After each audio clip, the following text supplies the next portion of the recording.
하나님 말씀 에베소서 4장입니다.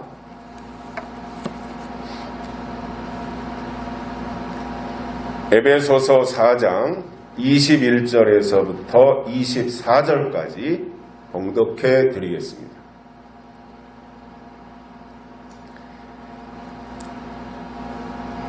진리가 예수 안에 있는 것 같이 너희가 과연 그에게서 듣고 또한 그 안에서 가르침을 받았을진데 너희는 유혹의 욕심을 따라 썩어져가는 구습을 쫓는 옛사람을 벗어버리고 오직 심령으로 새롭게 되어 하나님을 따라 의와 진리의 거룩함으로 지으심을 받은 새 사람을 입으라. 아멘. 한 주간 동안도 평안하셨지요? 시청에서 계속 공문을 보내가지고 예배에 참석하는 분들 다 마스크를 착용해야 된다. 제가 오늘 처음으로 마스크를 이렇게 써봤습니다. 여러 가지 불편한데 아무튼 협조하는 차원에서 이렇게 해야 되지 않을까 생각을 하고 있습니다. 나무는 뿌리부터 늙는다고 합니다. 뿌리가 늙으면 나무에 영양 공급이 제대로 안 되기 때문에 비실비실 되다가 고사한다는 것입니다.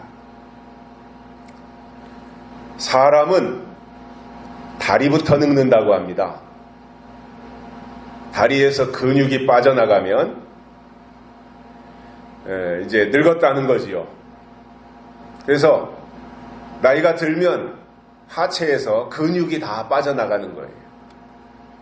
그렇게 되면 노폐물이나 몸 안에서 생기는 노폐물이나 지방을 제대로 연소할 수 없기 때문에 성인병에 걸리게 된다는 겁니다. 그래서 다리가 건강해야 몸이 건강하고 다리가 튼튼해야 온 육체가 튼튼하다는 겁니다. 그래서 건강하려면 다리 관리를 잘해서 다리에서 근육이 빠져나가지 않도록 하는 것이 건강을 유지하는 비결이라는 것입니다. 저는 딱히 내놓고 자랑할 것이 없지만 하나님의 은혜로 여기까지 왔습니다. 돌이켜보면 부모님으로부터 건강한 유전자를 물려받아 가지고 한 60년 넘게 특별히 아픈 것이 없이 비교적 건강하게, 그리고 사람이 몸이 불편하고 아프면 병이 들면 의욕이 사라지잖아요. 의욕이. 그리고 뭔가 에너지를 발산해야 되는데 그러한 것들이 감소되어지고 뭔가 열정이 떨어지고 소심해지고 이렇게 되는데 아직은 그래도 뭔가 열심히 해야 되겠다는 생각이 있고 뭔가 좀 도전하고 그것에 대해서 성취해야 되겠다고 하는 그러한 마음들도 많이 있고, 그것이 몸이 건강하기 때문에 속에서부터 에너지가 나와서 아직은 그러한 열정이라든가 의욕이라든가 이런 것들이 이제 뒷받침이 되고 있다고 하는 것인데, 제가 가지고 있는 제 마음속에 커다란 목표가 있다면 하나님의 일에 더욱더 분발해서 반드시 속히 될 일을 이 시대 앞에 나타내고 또 제 역량껏 전파하고 싶다라고 하는 그러한 마음을 가지고 있습니다. 중요한 것은 내가 하고 싶다고 살 수 있는 것도 물론 세상 일에는 있지만 하나님의 일은 내가 하고 싶다고 해서 하는 것이 아니라 하나님이 주신 영적 가르침들이 있어야, 또 하나님이 주신 사명이라고 하는 것이 있어야, 그리고 그것을 뒷받침할 만한 하나님이 주신 소중한 영적 지식, 이러한 것이 뒷받침이 되어질 때 하나님의 일을 제대로 감당할 수 있게 될 것입니다. 그래서 오늘은 하나님께 가르침을 받은 자가 할 일이 있는데 그것이 무엇인지에 대해서 세 가지를 깨닫고 은혜를 받겠습니다. 첫째로 하나님께로부터 가르침을 받은 자는 옛사람을 벗어버려야 된다 이겁니다. 옛사람과의 결별이 있어야 되는 겁니다. 결별을 선언해야 된다는 것입니다. 여기서 구습을 쫓는 옛사람 이렇게 말하고 있어요. 참 재밌는 표현인데 구습을 쫓는 옛사람. 자, 그러면 구습이라고 하는 말은 옛날 습관이다 이겁니다. 이것을 신앙적으로 설명한다면 때가 지나간 것인데도 불구하고 그것을 굳게 붙잡고 믿고 따르는 것을 의미합니다. 이미 계절이 바뀌었고 이미 시대가 바뀌었고 이미 때가 지나갔는데 그것도 모르고 지나간 것을 붙잡고 있다라는 거예요. 이게 구습이라는 겁니다. 이것은 마치 예수님이 초림하시면서 시대와 법이 바뀌었잖아요. 구약이 끝나고 예수님이 오셔서 신약이라고 하는 새로운 시대가 열렸던 것입니다. 그런데 그것에 대해서 전혀 꿈쩍도 하지 않고 구습을 지키고 있던 바리새인들, 이 사람들이 바로 옛사람의 대표적인 모습인 겁니다. 하나님은 우리가 새 사람이 되기를 원하시는 거예요. 새로워지라는 거예요. 그래서 새로운 피조물이 되게 하시려고 하나님은 예수님을 이 땅에 보내셨고 성령도 보내주셨고 우리에게 믿음도 주시고 우리에게 지혜도 주시고 우리에게 이길 힘도 주시고 하나님이 이렇게 다각도로 역사를 하시는데 전혀 움직이지 아니하고 전혀 새로운 것에 대한 반응도 나타내지 아니하고 옛날 것에 붙잡혀 있다면 그것은 하나님 앞에 합당치 않다는 것입니다. 물론 저는 그러한 마음을 가지고 있습니다. 지금까지 지켜왔던 어떤 가치가 있잖아요. 기독교의 영적 가치, 전통이라고 하는 지금까지 기독교가, 지금까지 교회가, 지금까지 우리의 신앙인들이 소중하게 생각하며 지켜왔던 것을 잘 유지하는 것은 필요하다라고 생각해요. 지나간 것은 다 잘못됐고 지나간 것은 다 끝났으니까 이건 다 깨부수자 이것이 아니라 그것을 잘 소중히 생각하고 또 그것을 내가 받아들이고 그것을 인정하면서 중요하게 생각은 하되 거기에 집착하거나 지나간 것에 과거에 매몰되거나 과거에만 머물러서는 안 된다는 것이고 정상이라면 뭐냐면 옛 것을 통해서 새 것을 향해서 나아가는 거 있잖아요. 온고이 지신이라 그러잖아요. 묵은 밭에서 새로운 싹이 나온다. 그래서 옛 것에 머물러 있으면 안 되지만 옛 것을 통해서 새로운 싹이 나오고 새로운 움이 돋아서 새로운 역사로 발전하는 것은 필요하고 중요한 것이다라는 겁니다. 다시 말하면 새 것이 없는 옛 것은 골동품에 불과한 겁니다. 그러나 옛 것을 디딤돌로 삼아가지고 새 것으로 나간다면 그는 놀랍게 발전하는 것입니다. 하나님이 누구를 쓰시겠습니까? 옛사람 안 쓰십니다.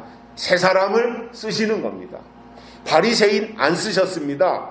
별 볼 일 없는 베드로, 야고보, 요한, 안드레 이런 사람들을 쓰신 겁니다.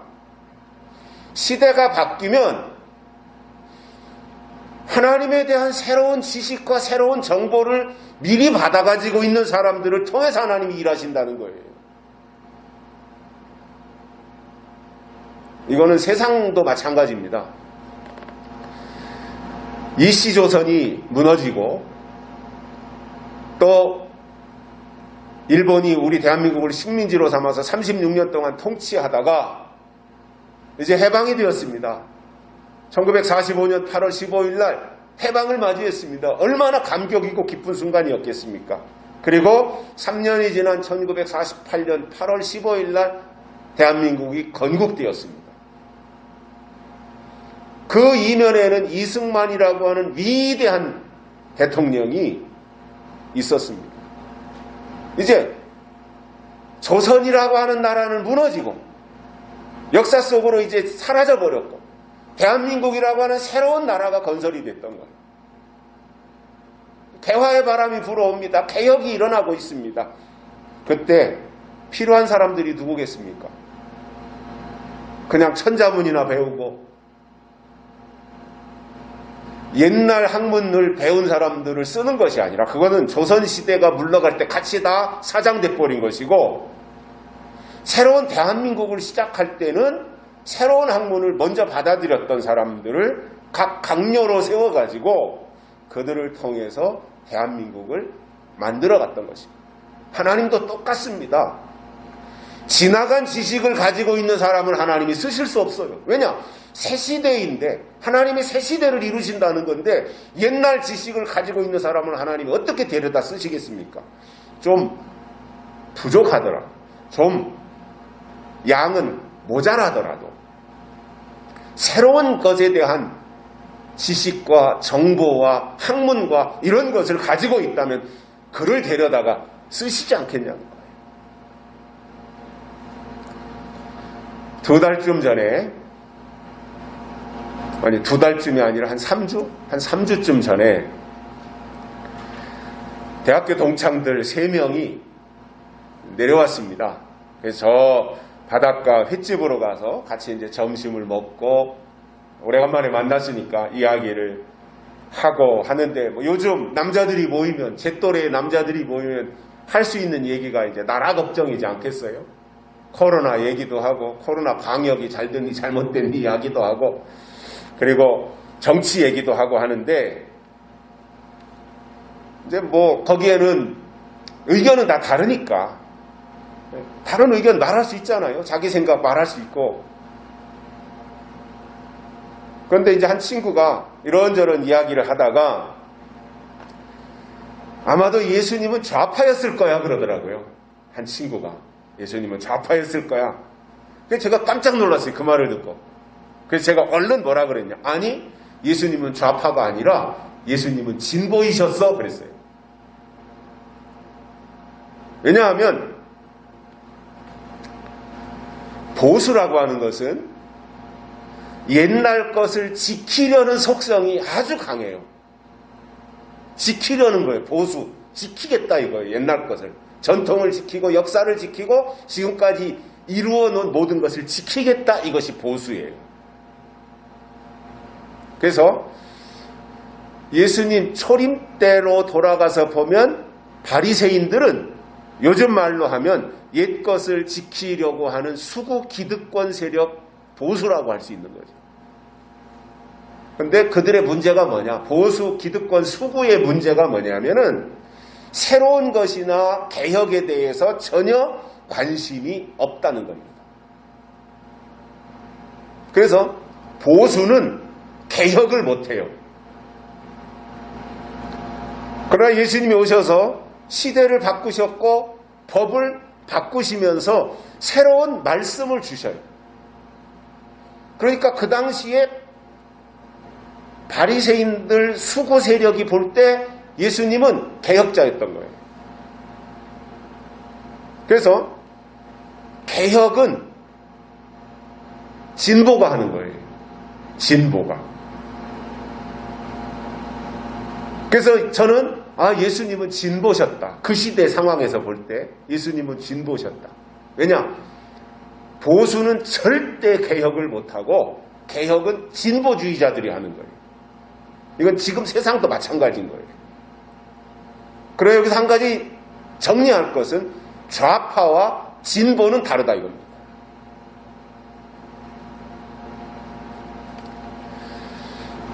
(16세기에) 대대적인 종교개혁이 일어납니다. 루터에 의해서 촉발되어진 개혁의 물꼬가 칼빈으로 쯔빙글리로 이렇게 이어지는데 중세 때 개혁을 일으켰던 개혁자들은 저는 진보였다 이렇게 생각을 합니다. 왜냐하면 세상을 바꾸는 것은 진보의 몫이기 때문입니다. 한 번은 제가 이제 나라를 걱정하는 마음으로 한참 작년에 광화문 집회를 주말마다 할 때 제가 빠짐없이 참석을 했었는데, 연세대학교 교수도 하셨고 국회의원도 하시고 하신 그 김동길 교수라고 계세요. 참 대단한 분이죠. 김동길. 지금 연세가 80 몇 살이 되셨을 텐데 아마 90 가까이 되신 것 같아요. 그러면 그분이 이제 나라를 걱정하고 나라를 위해서 뭔가 이제 생명이 남아있을 때 뭔가 하고 싶은 그러한 마음으로 그 집회에 나오셔서 연단에 올라서 한마디씩 하세요. 근데 다리가 불편하시니까 휠체어 타고 연단에 못 올라가고 어떤 때는 휠체어에 앉아서 마이크 잡고 얘기하실 때가 있는데 한 번은 그 얘기를 하시더라고요. 사람들은 자기 보고 보수라 그런다는 거예요. 근데 자기는 보수가 아니라 자기는 진보다 그러시더라고요. 왜냐? 새로운 것을 추구하는 것은 진보의 몫이라는 거예요. 좌파들이 진보라는 이름을 가져가서 그렇지 좌파가 진보인 것처럼 그렇게 포장을 해서 그렇지 사실 진보는요 좋은 거예요.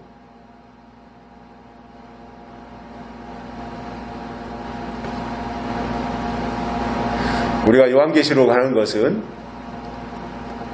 새로운 신앙의 가치를 통해서 하나님이 하시고자 하는 새로운 일을 말씀을 통해서 선보이자는 것이기 때문에 우리가 증거하는 이 요한계시록 또한 진보다 이겁니다. 그러나 극진보는 문제가 돼요. 또 좌파적 진보, 우리나라 같이 종북을 북한을 추종하는 주사파 좌파들, 주사파 성향의 좌파들, 그들도 진보로 묶어버리니까 그게 문제가 되는데 정상적인 진보하고 주사파 좌파의 사고하고는 전혀 또 다른 거거든요. 그래서 우리가 급진적으로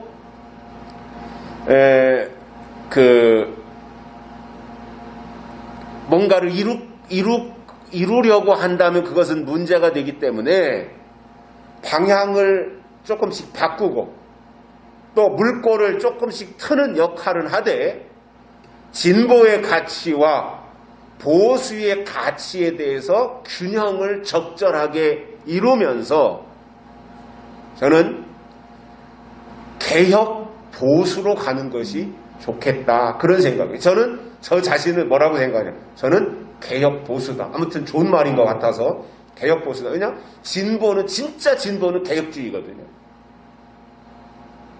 그래서 옛 것도 어느 정도 균형을 이루면서 거기에 새로운 것들을 접목해서 갈 수 있는 개혁적 사고방식을 가진 보수, 개혁 보수 쪽으로 가는 것이 건전하게 갈 수 있는 것이 아니겠는가 그런 생각을 가지고 있습니다. 하나님이 호렙산에서 모세를 부르셨습니다.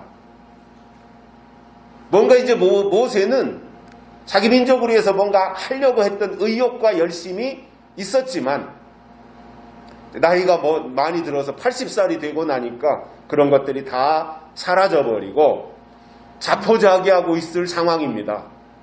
그때 하나님께서 모세를 부르십니다. 모세야, 너 선 땅은 거룩한 땅이니 내 발에서 신을 벗으라 이렇게 말씀하셨는데 이것이 모세를 향해서 하나님이 부르셔서 사명을 주시는 것이고 옛사람을 벗어놓으라고 하는 명령을 신발을 벗는 것을 통해서 말씀을 하셨던 것입니다. 마태복음 22장 11절 이하에 보면은 혼인잔치에 예복을 입지 아니하고 참여하면 수족을 결박해서 바깥 어두운 데다가 쫓아내시는 장면이 나옵니다. 또 계시록 3장 4절에 보면 4대 교회가 나옵니다. 7교회 중에 4대 교회를 향해서 옷을 더럽히지 아니한 몇 명이 흰옷을 입고 주님과 함께 다니리니 이들은 합당한 자들이다. 이렇게 말씀하시는 내용이 나옵니다.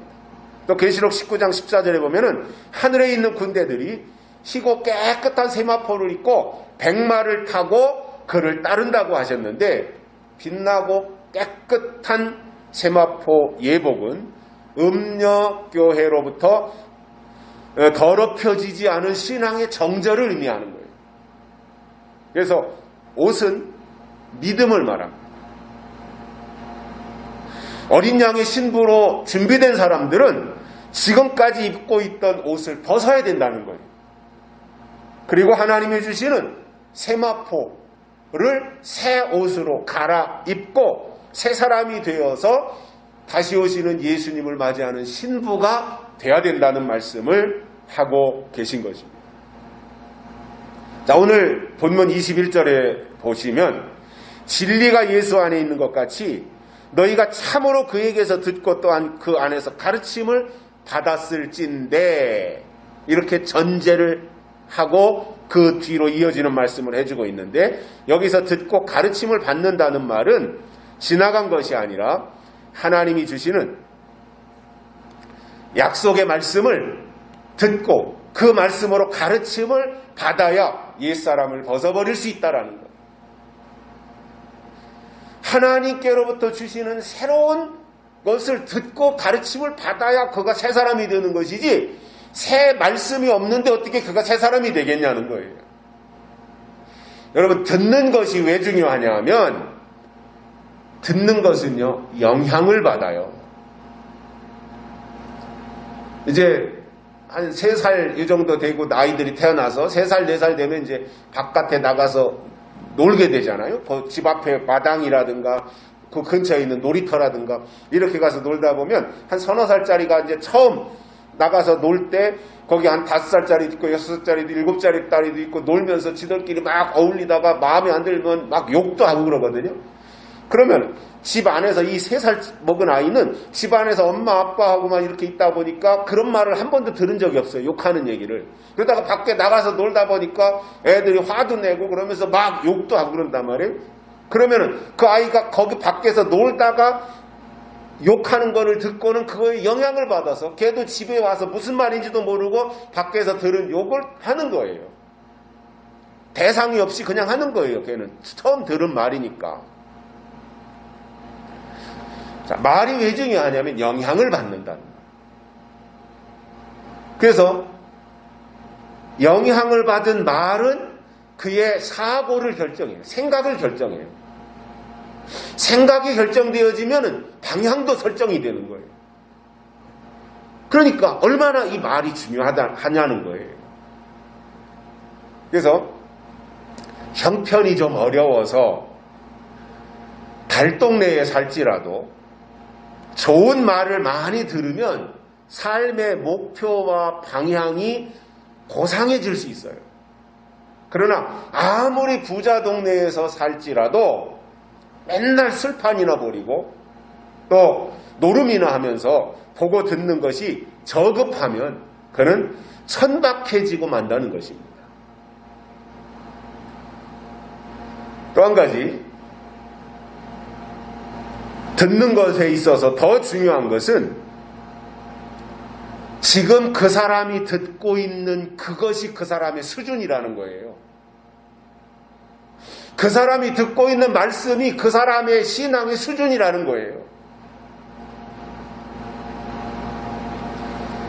신앙생활하면서 지금까지 소중하게 생각해왔던 지나간 역사에만 매몰되어 가지고 거기에 아주 똥아리를 틀고 산다면 그는 성장하지 못하고 발전하지 않지만, 하나님이 하실 일이 무엇인지 알고 장차 될 일이 무엇인지에 대해서 예언의 말씀으로 받으면 그는 옛사람을 과감하게 벗어버리고 새 사람으로 갈아입게 된다는 것입니다. 그러면 바울이 말씀한 옛사람은 구습을 쫓는 사람이라 그랬고, 구습은 옛날 습관이며 그것은 썩어져 가는 것이므로 벗어나야 된다 이렇게 하는데, 이것을 알지 못하고 옛날 방식만을 철통같이 고수하려고 한다면 그들은 진보할 수 없는 겁니다. 발전할 수 없는 겁니다. 성장하지 못한다는 이야기입니다. 나이가 드신 분들하고 이야기를 하다 보면 공통적인 것이 옛날 얘기를 주로 많이 합니다. 왕년에는 어땠고 옛날에는 어땠고 어떻게 생활했고 어떻게 무엇을 먹었고 뭐 이런 이야기들을 주로 합니다. 그러나 젊은 사람들이 그런 이야기를 들으면 질색을 합니다. 이해도 못하고 알지도 못하고 그런 것에 그런 얘기하는 것 자체를 전혀 공감하지 못하는 거예요. 젊은 사람들은 오히려 지나간 옛날 얘기보다 전설의 고향 이런 얘기보다 앞으로 새로운 세상이 온다. 새로운 세상은 이런 세상이 될 거다. 이렇게 세상이 앞으로 발전할 거다. 과학은 이렇게 발전할 것이고 새로운 세상 AI라는 것이 나와서 이렇게 세상이 변할 것이고 그때를 대비해서 지금 우리가 이렇게 준비를 해야 된다. 이런 방향의 미래지향적인 이야기를 젊은 사람들은 좋아한다는 거예요. 그렇다면 우리가 지금 전하는 재림신앙은 과거로 돌아가자는 게 아니에요. 옛날로 빠꾸하자는 게 아닙니다. 정말 우리가 공유하고 있는 성경적 재림신앙은 하나님이 우리에게 약속해 주신 새하늘과 새 땅이 저 앞에 있으니 그 곳을 향해서 가기 위해서 새로운 정보를 가지고 미래지향적으로 나가자. 이것이 우리가 가지고 있는 성경적 재림신앙인 것입니다. 바울은 로마서 12장에서 너희는 이 세대를 본받지 말고 오직 마음을 새롭게 함으로 변화를 받아 하나님의 선하시고 기뻐하시고 온전하신 뜻이 무엇이 분별하도록 하라. 이렇게 말씀하고 있습니다. 여러분, 너희는 이 세대를 본받지 말고 이렇게 말했잖아요. 이 세대도 본받으면 새 사람이 될 수 없는데 이미 한참 지나간 옛날 것을 본받고 쫓아간다면 어떻게 새 사람이 되겠냐 그 말이에요.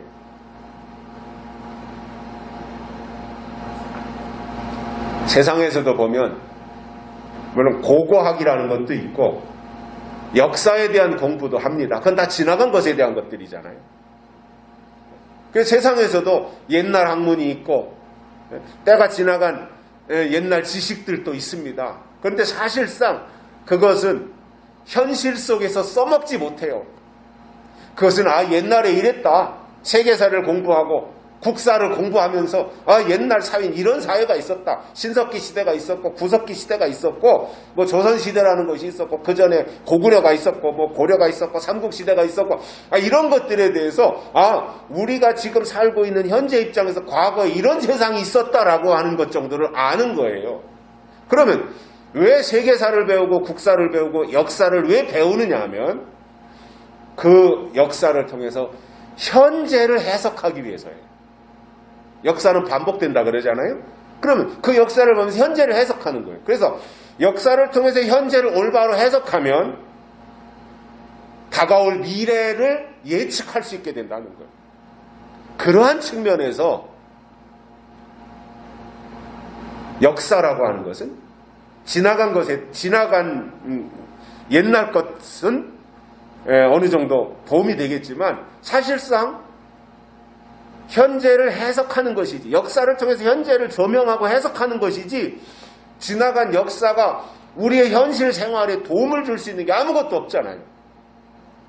옛날에는 사람들이 이 밭에서 또는 논에서 농사를 져가지고 오면은 그거를 다 수확해다가 집에 들어와가지고 집에다 절구통에다 넣고 절구를 찧어서 방아를 쪘고 그것을 맷돌에다가 넣어서 맷돌을 갈아가지고 이 음식을 만들었고 이렇게 하면 현실을 살고 있는 그 아이들에게 그랬구나 하는 것 정도지 전혀 공감하지 못해요.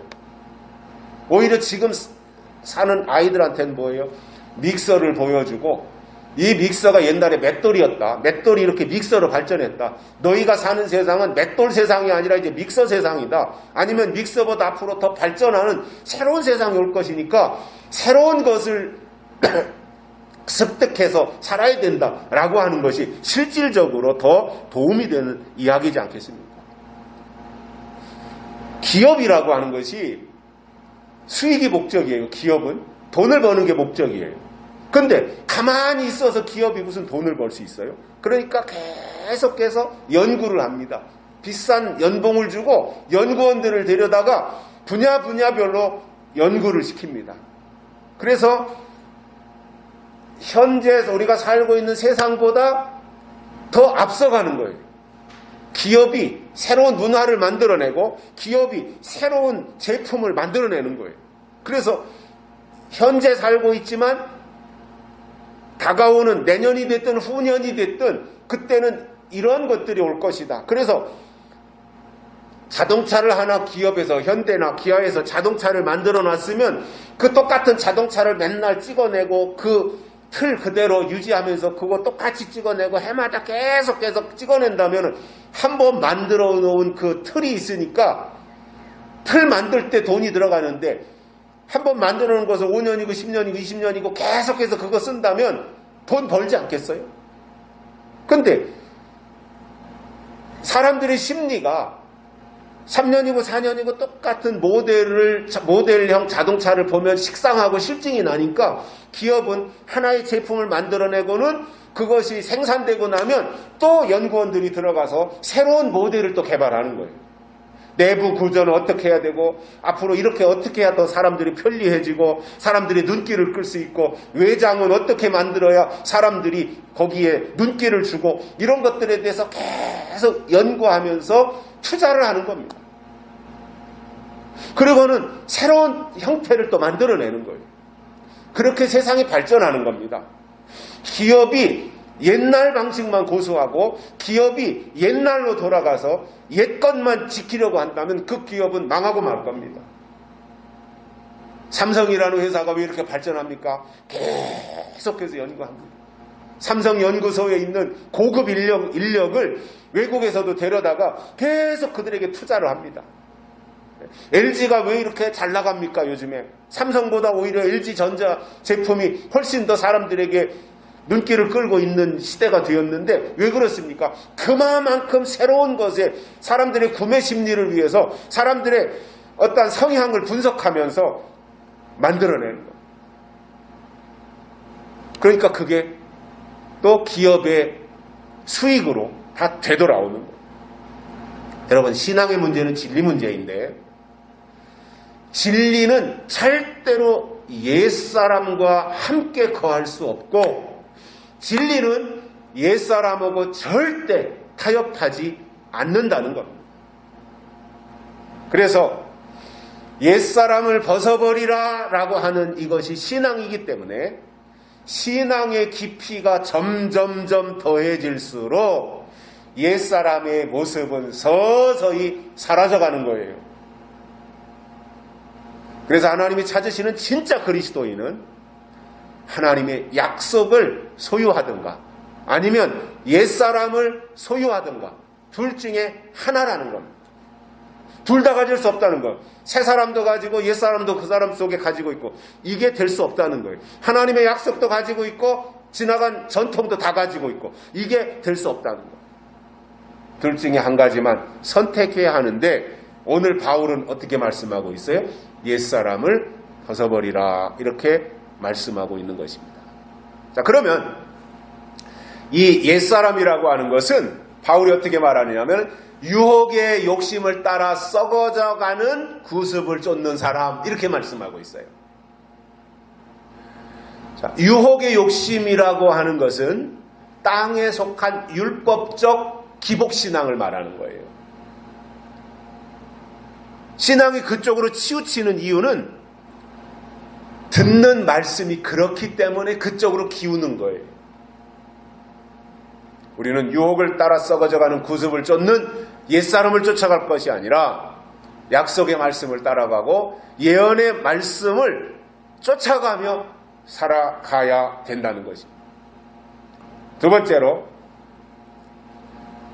가르침을 받은 자는 새롭게 돼야 된다 이 말입니다. 근데 무엇이 새로워져야 되느냐면 심령이 새로워져야 된다 이렇게 말씀하고 있어요. 심령이. 즉 신앙은 속사람이 새로워지는 것이다 이건. 그러면 그는 새 사람이라는 거예요. 그러나 앞에서도 잠깐 설명드렸듯이 새롭게 된다고 하는 것은 내가 새로워져야지 이렇게 아무리 결심을 한다고 해서 되는 것이 아니라 새로운 정보가 나한테 들어와야 되고 새로운 지식이 나한테 전파되어질 때 그것을 먼저 듣고 동의하고 받아들여서 내 것으로 만들 때 그가 새 사람이 될 수 있다는 거예요. 그러니 옛날 지식만 가지고 있어서는 절대로 새 사람이 될 수 없습니다. 율법적 신앙 가지고 절대 새 사람 되지 않습니다. 새로운 정보와 새로운 지식이 들어와야 그것을 통해서 새로워진다는 것입니다. 여러분, 우리 장로교를 다른 말로 개혁주의라고 합니다. 개혁주의입니다. 개혁주의. 자, 개혁주의가 뭐냐? 우리나라에서 대표적인 신학자, 개혁주의 신학자가 정성구 박사님인데 총신대학 교수하시다가 아마 지금은 은퇴하신 걸로 아는데 제가 그분한테 개혁주의 신학이 뭔가를 배웠어요. 그분이 개혁주의를 설명하면서 뭐라고 하느냐? 날마다 새로워지는 게 개혁이라는 거예요. 날마다 하나님으로 인해서 날마다 새로워지는 거예요. 무엇보다도 우리의 믿음이 새로워져야 돼요. 그리고 우리의 영적인 부분이 새로워져야 돼요. 그래서 새 사람을 입는 방법에 대해서 바울이 말한 것을 보면 오직 심령으로 새롭게 되어 이렇게 말씀하고 있다. 심령이라는 것은 믿음을 저장하는 곳이죠. 그래서 마음이라고 말합니다. 마음입니다. 마음. 그래서 새로워져야 되는 곳이 어디냐? 심령이고 우리의 마음이라는 것입니다.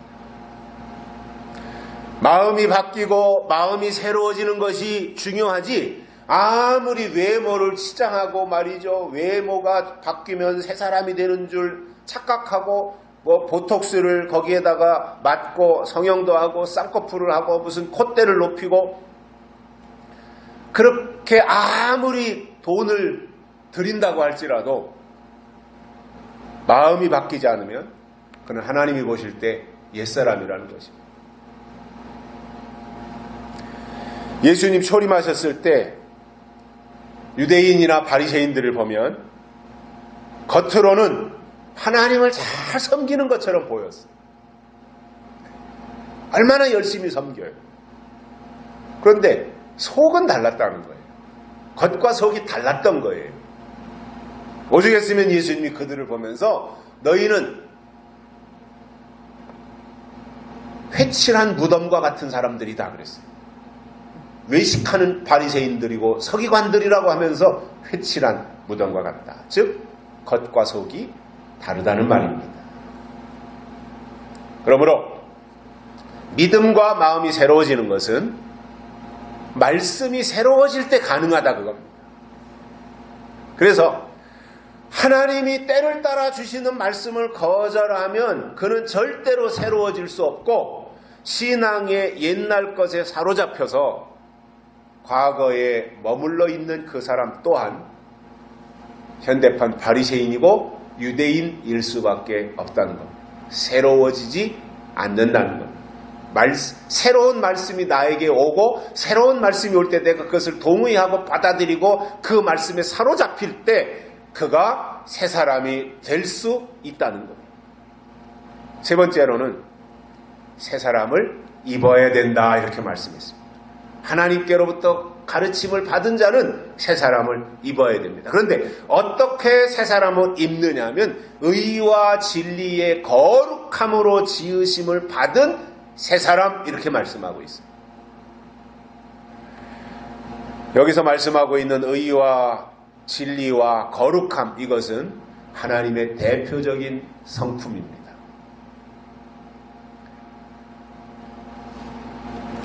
구약에 보면은 애굽에서 종살이 하던 사람들이 모세에 의해서 출애굽을 해요. 모세를 쫓아나와가지고 드디어 430년 만에 애굽의 종살이에서 해방이 되어져요. 그리고 광야로 나왔어요. 얼마나 감격적인 순간이에요. 그러니 겉으로 보면 애굽에 살던 사람이 모세를 따라 출애굽을 해서 홍해를 건너고 광야에 나왔으니 겉으로 보면 그들이 새 사람들이 맞아요.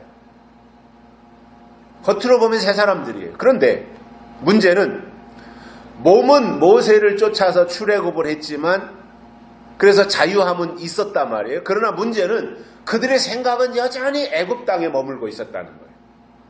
그러니까 생각 따로 몸 따로 지금 그들이 분리되어 있었던 거예요. 신앙 생활이라고 하는 것은 영적인 것과 생활적인 것이 내 안에서 일치되고 하나가 되는 건데 출애굽한 이스라엘 백성들 보니까 몸은 광야로 나가서 애굽을 이탈했어요. 이제 벗어났어요. 그런데 생각은 여전히 애굽 땅에 머물러 있어가지고 애굽에 먹던 거, 애굽에서 생활하던 거 이러한 것들에 사로잡혀 있다 보니까 생각에 출애굽을 하지 못하고 광야에 나왔음에도 불구하고 여전히 애굽에 있었던 모든 것, 먹는 것에 이르기까지 그것을 그리워하고 있었는데 이들이 바로 옛사람이었다는 겁니다. 다시 말하면 생각에 출애굽을 하지 못하고 몸과 마음이 따로 떨어져 분리되어 있고 그래서 여전히 생각은 과거에 머무르고 생각은 옛날 것에 집착하고 있고 생각 자체가 내가 지금까지 과거의 신앙생활을 해왔던 거기에 붙잡혀 있다면 그는 옛사람이기 때문에 출애굽을 했어도 가나안 땅에는 들어가지 못하더라 그 말입니다. 신약에 와서 예수님은 니고데모와의 대화를 통해서 거듭난 사람이 새 사람이다 이렇게 말씀을 하셨어요. 그래서 새 사람은 새로 지으심을 받은 사람인데 언약이 있잖아요. 언약, 약속. 이 언약이라는 것도 하나만 있을 땐 그냥 언약이에요. 하나만 있을 때는. 그런데 하나만 있다가 때가 되어서 이제 새로운 언약이 나오면 먼저 것은 자동으로 옛 언약이 되는 거예요. 그래서 그 옛 언약이 내가 이제는 나는 옛날 언약이 돼야 되겠다라고 해서 옛 언약이 되는 것이 아니에요. 하나만 있을 땐 그냥 언약인데 새로운 언약이 나오는 순간 그동안에 있었던 것은 옛날 언약이 된다 그거예요. 이건 자동으로 그렇게 되는 거예요.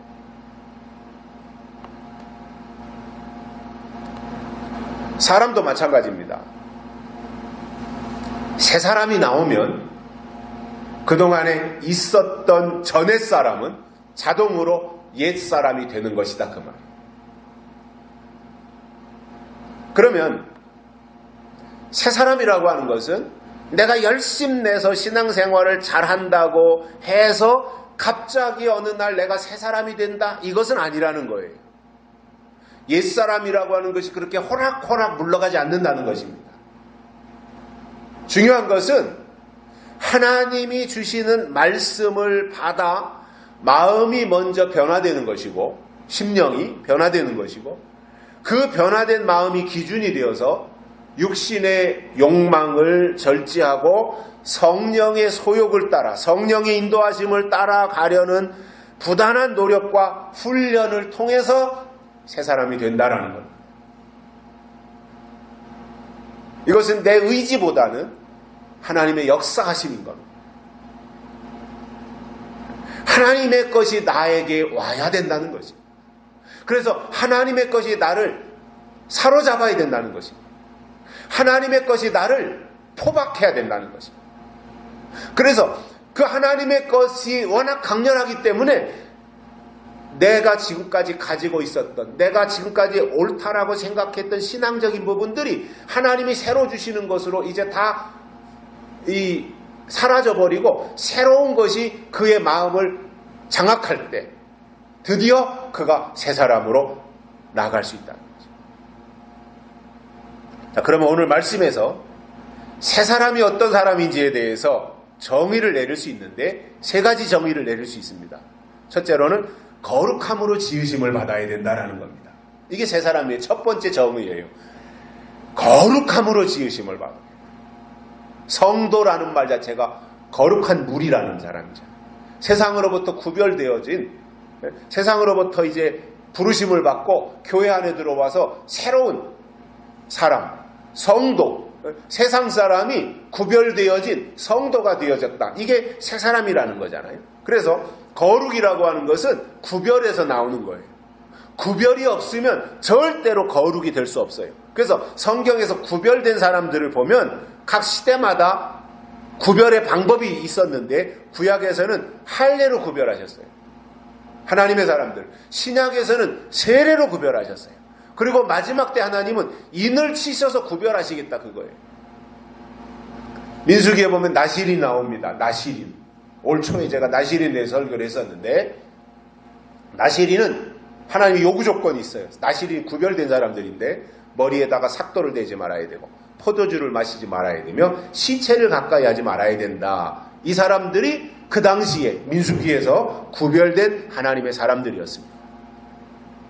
삼손이 나실인이었고 사무엘이 나실인이었으며 놀랍게도 세례 요한이 나실인이었습니다. 저는 삼손과 사무엘이 나실인이었던 것은 이해가 되는데 세례 요한이 나실인이었다라고 하는 것에 대해서는 좀 놀라운 부분이에요. 새로운 부분이에요. 두 번째로는 새 사람이 정의 어떻게 되어야 되냐면 의와 진리로 지으심을 받아야 돼요. 이게 새 사람인 거예요. 조건인 거예요. 조건. 그러면 의와 진리라고 하는 것은 하나님의 속성이고 하나님의 성품인데 예수님 안으로 들어와서 약속의 말씀을 통해 하나님의 인도하심을 받고 있다면 그는 의와 진리로 인도함 또는 지으심을 받은 사람이라고 말할 수 있다는 것입니다. 그러니까 내 모습 이대로가 아니라 의와 진리로 지으심을 받는 것이 하나님의 뜻이라는 거예요.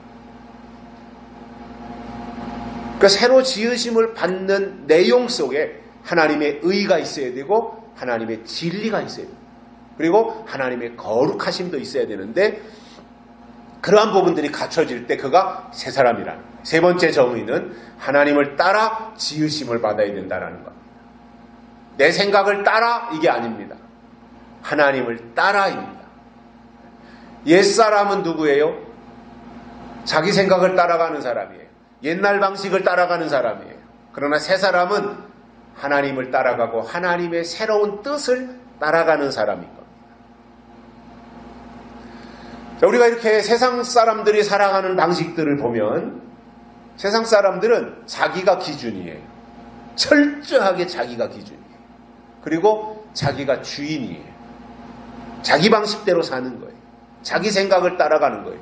자기 마음대로 살아가는 사람이 세상 사람들인 거예요. 그러나 하나님의 사람은 기준이 달라요. 하나님이 기준이에요. 그리고 하나님의 사람은 하나님이 주인이신 것을 인정하는 거예요. 그래서 우리 기독교 신앙생활에 있어서 중요한 것이 뭐예요? 하나님이 주인이시다. 내가 주인이 아니라 하나님이 주인이시다. 하나님의 주권, 하나님의 주인 되심을 인정하는 거예요. 이게 신앙이에요. 그래서 하나님의 하나님 되심을, 하나님의 주인 되심을 인정하기 때문에 하나님의 뜻이 뭘까? 이 시대를 향한 하나님의 뜻이 무엇이며 교회를 향한 하나님의 뜻이 무엇이고 우리 대한민국을 향한 하나님의 뜻이 무엇이고 오늘 나를 향한 하나님의 뜻이 무엇인가? 그분의 뜻이 무엇인가를 생각하며 사는 사람, 이게 새 사람인 거예요. 새로 지으심을 받은 사람이다 그 말이에요. 이 사람이 하나님을 따라 지으심을 받은 사람이에요. 그래서 하나님을 생각하고 하나님의 하실 일이 무엇인지를 생각하고 내 생각은 한계가 있기 때문에 성경에 기록되어진 말씀을 통해서 또는 요한계시록을 통해서 앞으로 하나님의 하실 일이 무엇인가, 하나님의 뜻이 무엇인가, 반드시 속히 될 일이 무엇인가, 이런 것들을 생각하며 사는 사람이다라는 거예요.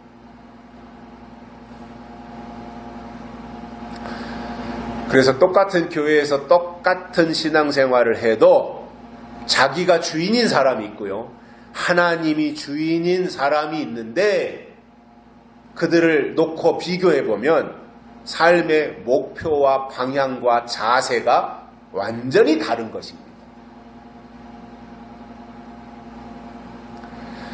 노아 할아버지가 방주를 지을 때 하나님은 먼저 노아에게 하나님의 뜻을 주셨어요. 그리고 하나님이 말씀하셔요. 노아야, 이렇게 방주 지어야 된다 라고 말씀을 하셨을 때 노아는 방주를 지을 때 거기에다가 자기 생각을, 자기 뜻을 한 번도 반영한 적이 없어요.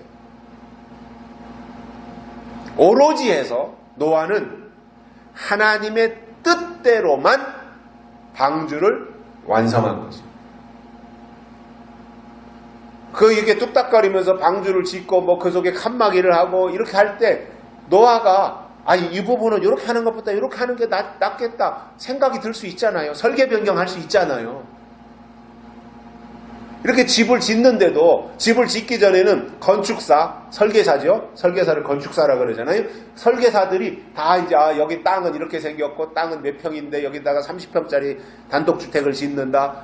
1층으로 짓겠다, 2층으로 짓겠다. 그래가지고 이제 설계도를 다 빼다가 완성된 것을 주어요. 그러니까 땅에 생긴 모양에다가 그 다음에 집을 지어야 될 방향이라든가 이런 것들을 이제 다 맞춰서 가져오면 이제 그건 설계사가 설계 전문가가 여기는 이 땅에는 이렇게 집을 지면 예쁘고 좋고 편리하겠다 이렇게 생각하고 이제 설계도를 만들어주면 거기가 이제 설계도대로 짓는데 건축하는 사람이 보니까 건축하는 사람은 또 집을 짓고 생활하는 전문가잖아요. 설계도는 이렇게 됐지만 이것보다는 이 부분은 이렇게 조금 변경하면 더 나중에 두고두고 20년, 30년 사는데 편리하겠다라고 생각하면 설계 변경을 신청해서 그렇게 바꾸어 놓을 수가 있어요.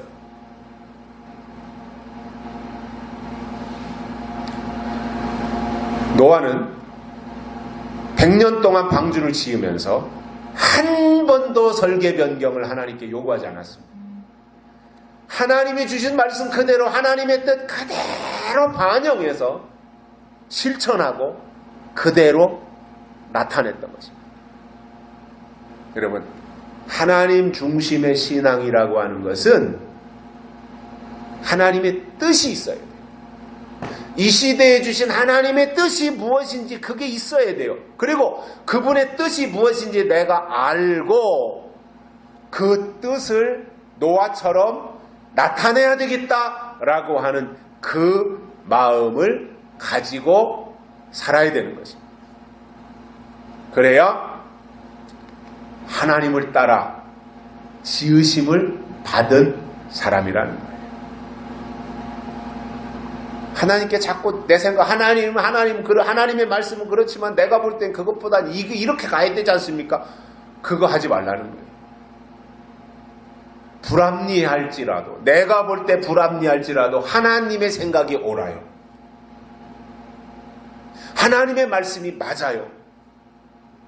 그렇다면 믿고 감사함으로 따르자라는 것입니다. 결론으로 하나님의 뜻이라고 하는 것은 시대마다 다르게 나타나는데 구약에서는 율법으로 나타났고 신약에서는 십자가로 나타났어요. 하나님의 뜻이. 그러다가 마지막 때가 되면 계시록에 기록되어진 예언의 말씀을 통해서 하나님의 뜻이 나타나기 때문에 이 시대에 하나님이 우리에게 주신 약속을 듣는 것이고 그 말씀을 통해서 그분의 뜻을 알아가야 드디어 그에게 하나님 주신 믿음이 있는 것입니다. 우리가 이 시대에 하나님이 부르신 하나님의 사람들이라면 오늘 바울을 통해서 주신 말씀처럼 옛사람을 벗어버리고 심령으로 새롭게 되어 하나님을 따라 의와 진리의 거룩함으로 지으심을 받은 새 사람을 입고 하나님 뜻대로 살아가시기를 주의 이름으로 축복합니다. 살아계신 하나님 아버지 감사합니다. 오늘 우리를 불러주시어 하나님의 말씀을 듣게 해주셔서 감사를 드립니다. 오늘 또 우리가 하나님의 말씀을 들었습니다. 가르침을 받은 자가 해야 될 일이 무엇인지를 우리에게 들려주셨으니 이 말씀이 이유가 되어져서 우리의 생각과 우리의 뜻을 접고 하나님의 뜻대로 살아갈 수 있는 저희들 되도록 인도해 주옵소서. 다시 오실 예수님의 이름으로 간절히 기도드리옵나이다. 아멘. 찬송가 209장 부르시면서 헌금 드리시겠습니다.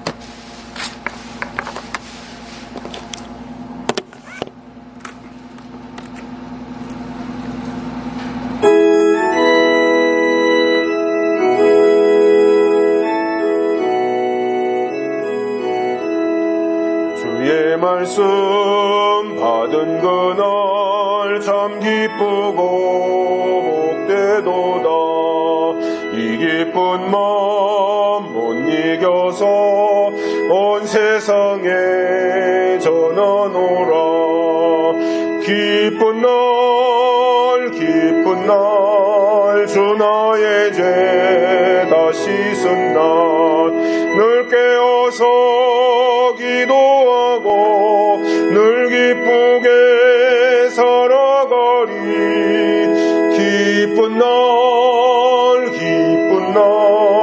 주 나의 죄 다 씻은 날 이 좋은 날